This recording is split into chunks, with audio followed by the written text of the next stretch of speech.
அனைவருக்கும் வணக்கம். 2026 இந்த வருடம் கிரக நிலைகள், குறிப்பா குருவும் சனியும் இணைவு சில ராசிகளுக்கு வியாபாரம் தொடங்க நல்ல சக்தியை உருவாக்குது. முதல்ல மேஷம்.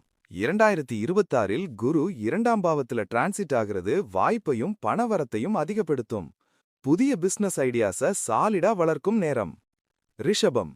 சனி 10ஆம் பாவத்துல இருப்பது நீண்ட நாள் பற்றிய தொழில் வளர்ச்சி, ஸ்டெபிலிட்டி, ஸ்லோ பட் ஸ்டெடி சக்சஸ்னு சொல்றது.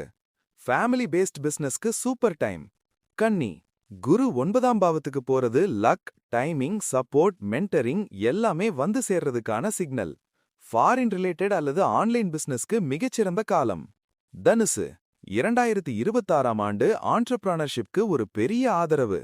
குரு 5ஆம் பாவத்துல டிரான்சிட் ஆகிறது creativity, decision making, risk taking எல்லாத்தையும் சரியாக அலைன் பண்ணும். கும்பம். சனி 1ஆம் பாவத்துல இருப்பது டிசிப்ளின், குரு 3ஆம் பாவம் கான்ஃபிடன்ஸ். எக்ஸிஸ்டிங் பிசினஸை எக்ஸ்பேண்ட் பண்ண, புதிய பிரான்ச் ஓபன் பண்ண இந்த வருடம் மிகச்சிறந்தது. இந்த ராசிகளுக்கு 2026 பிசினஸ் தொடங்குவது கிரகநிலையாலேயே ஆதரவு கிடைக்கிற நேரம். இந்த பதிவு பிடிச்சிருந்தா லைக் பண்ணிக்கோங்க. மேலும் இது போன்ற காணொளிகளுக்கு இறைவா டாக்ஸ் யூடியூப் சேனலை சப்ஸ்கிரைப் செய்து கொள்ளுங்கள்.